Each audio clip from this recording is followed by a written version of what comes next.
Welcome to another RaiderPower.com mailbag. I'm Jarret Johnson. Once again, I'm joined by senior writer Joe Yeager. Joe, thanks for joining me, man. As always, thrilled to be here.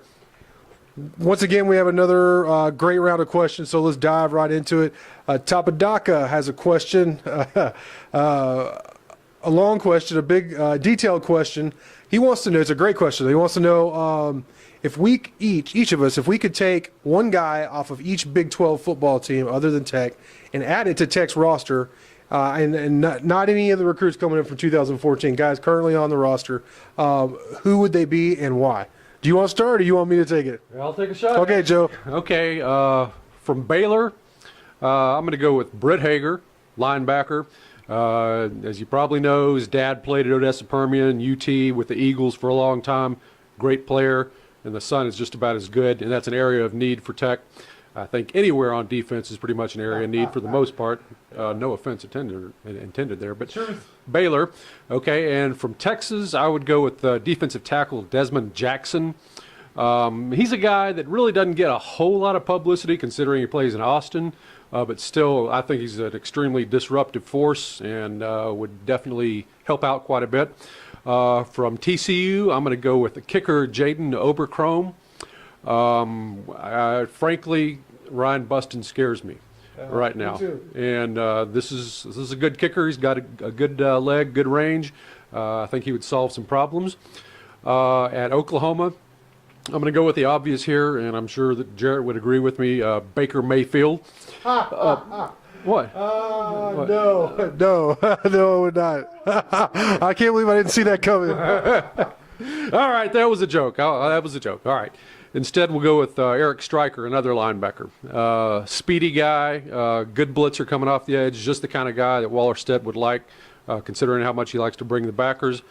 At Oklahoma State, that's a situation where, you know, the strengths of both of these teams kind of match up, and it was kind of hard for me to come up with anybody, but Jimmy Bean, not Beam, the defensive end. Jim Beam would be all right as well, but Bean in this case, he's a good defensive end, and again, a position of need for Texas Tech a little bit. From the Jayhawks at Kansas, terrific linebacker by the name of Ben Heaney, who, if he was playing for Texas or Oklahoma, people would be talking about that guy as a surefire, at least second or third team All-American, but he plays in Lawrence, so nobody knows about him. But a terrific card-carrying football player. From Kansas State, I'm going to go with B.J. Finney, the center. Now, it's not that I don't have confidence in Jared Castor and Tony Morales, but B.J. Finney, a former walk-on, has been the best center in the Big 12 for as long as anybody can remember, it seems like. So that would upgrade the position a little bit. From Iowa State, let me see, who did I come up? I was going to try to do this all from memory. Quentin Bundridge. Wide receiver. You know, that's not a position of need for Texas Tech, but I just don't see a lot of other guys from Iowa State that would really help Tech that much. So I'd go with Bundridge. He's a pretty good player. And West Virginia, another linebacker, Nick Kwiatkowski, kind of in the same mold as a lot of these other linebackers I talked about, just a tough guy who makes a lot of tackles. Well, we didn't make any of the same picks. I find that interesting. All right, I do need my notes. From Baylor, I went with offensive lineman Spencer Drago. He's first-team All-Big 12 guy. And, you know, Tech could use a big mauler like him. He's definitely one of those guys. Iowa State, that was hard for me too. But I went with E.J. Bibbs. He's a tight end. He's pretty big, 6'3", 250. I'm not saying he could replace Jason Morrow, but you could kind of stick him in that position, and he can make some plays for you. Kansas, I went with a young newcomer. He was newcomer of the year, the Big 12 last year. His name is Isaiah Johnson. He's 6'1", 210. He had 5 picks last year. Pretty good player. Another one of those guys lost in the shuffle in Lawrence. Kansas State, I had to get somebody for Kingsbury to be able to use, you know, the mad scientist. And I went with Daniel Sams just because he could play so many positions. He's fast. I mean, they can put him in the slot and just throw, you know, a bunch of those tunnel screens for him. They can line him up in the backfield and just hand the ball off to him. Jet sweeps from the slot. I mean, they could do a lot. They can line him up a quarterback like Kansas State does and do all kinds of things, use him as a decoy. I think Kingsbury would really like a weapon like that. OU, I went a lot of defensive linemen because I'm definitely one of those guys who I'm all about Tech getting more defensive linemen. So I went Charles Tapper, first team All Big 12 guy. It's just a solid defensive lineman, typical OU guy. My alternate. As your alternate. Yeah. And then this one, Oklahoma State. I'm going to get a lot of flack for this because a lot of people thought he was going to go to Tech. It's James Castleman, 6'3", 300 pounds. He's active, just a monster. And then I'll probably get a lot of flack for this one too, but TCU junior defensive end Devontae Fields, just because of the talent. Talent wins football games, and he's arguably, I don't want to say he's the most talented, but he's going to be one of the most talented players on the field next year in the Big 12, if he stays out of trouble.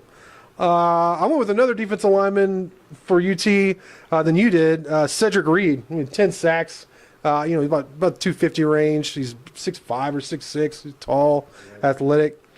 West Virginia. This in Iowa State was the hardest one because West Virginia doesn't really have a lot of standouts coming back, and they really don't. They have really, really solid recruiting class, and 2015 looks really good. But I went with Carl Joseph just because they could always use another defensive back. He's a hard-hitting guy. He had 4 fumble recoveries. So those are my picks. No, and definitely not Baker Mayfield. That was a joke, people, all right? Yeah, I was just kidding. All right. Now we have another list question. This is from Motor City Titans fan. He wants to know, this is a great question for both of us. And he said, for us who are relatively new Tech fans who don't have the historical knowledge, if we were picking an all-time Tech basketball team, who would it be? Who would the starting 5 be, and who would the coach be? Joe, I'm gonna let you. You definitely, our senior writer, have more knowledge of the history. Right. Joe, who would be your starting 5, and even throw in a 6-man if you want to, and the coach. Okay. Basically, I'm gonna go by talent. Okay, by talent, strictly talent. And to me, the ultimate measure of that is, did you do anything in the NBA? Okay. All right. So that's what I'm looking at here. That's my standard. At point guard, in this case, with that criterion in mind, the only real option is Jeff Houston, who played at Tech in the late 70s, early 80s, out of Brooklyn, and went on to the NBA, and at one point held the NBA's single-game assist record. Wow. He had 23 or 24 assists in one game. Wow. And I think that number is something like 3 or 4 now, but still, he was an incredible point guard for the Mavericks and for the Cavaliers. Something else. At the 2-guard position, I'm going to go with Jeff Taylor, who played just a little bit later than Houston. He was out of Hobbs, New Mexico, played for Ralph Tasker there. Tremendous defensive player, super smooth, really more of a combo guard than a true off guard, but could get it done, and he played a couple years with the Rockets. At power forward, I'm going to go with a guy that you may have heard of by the name of Darvin Ham. I think he broke a backboard somewhere down the line.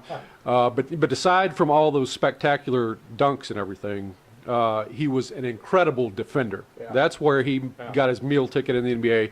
He could guard all 3 interior positions. I saw him shut down 6'10" Brian Skinner, who played in the NBA from Baylor, and a guy named Ryan Miner, 6'7" from Oklahoma, who was expected to play in the NBA but didn't, and Darvin Ham just completely locked him up.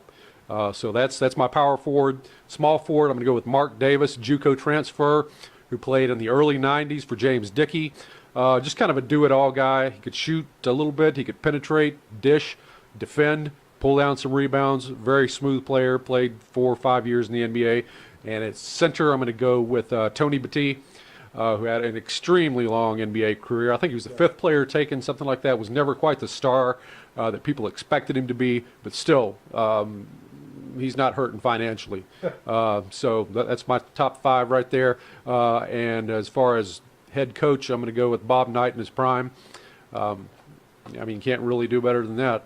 And so that's, and just to satisfy everybody who's going to be hating on me for not going for some of these big name scorers and things and the most popular players for Tech, with my 6-man, Bubba Jennings. All right, Bubba Jennings. Ours, we had a couple of the same guys. I'm not as senior as our senior writer, so I don't remember some of those guys. It's my favorite thing to mention with Joe. But I did my best, and I have kind of had a different criteria. I went more of, if I had to win one game and I could put together a team and a coach, who would it be based on what they did in college? So we had different criteria with this. And I didn't really come up with a true point guard, which was weird. At four, yeah, right. I know. Well, with these guys, you might not actually. One of my forwards, Andre Emmett, just a flat out great scorer, athlete. Especially when the general got there, it got him under control. He's just a very good player. Jason Sasser. It's one of the first guys I really remember. I remember going to a lot of TCU games growing up at the Metroplex, and every time Tech came into town, I would definitely go. I love watching Tech basketball. Sasser was one of those guys. Another one from that team, just one of my favorite all-time Texas Tech athletes is Stan Bonowitz, and just to have him on the court to stretch the court, from the outside. Tony Battie is one we had. I mean, for obvious reasons, the guy was a monster, and he was a role player in the NBA under your criteria. He played a lot. He wasn't, like you said, a star, but he played a lot. Yeah. And then Ricky Bullock. I mean, I had to add him on their all-time leading scorer in Tech history. Another big guy in there. Him and Battie inside would be pretty ridiculous. My sixth man was Darvin Ham. I mean, junkyard, the ultimate junkyard dog, and then some. That's probably doing him a disservice, but obviously he's a high energy guy. When he threw down one of those monster dunks, I mean, the whole team just went crazy. And my coach, how could you not pick the general under any criteria? Because to me, any point in his career, if you had to pick a college coach to win one game, I mean, the general has got to be the pick. I mean, night against anybody else, equal talent. Yeah, you got to take the general. You have to.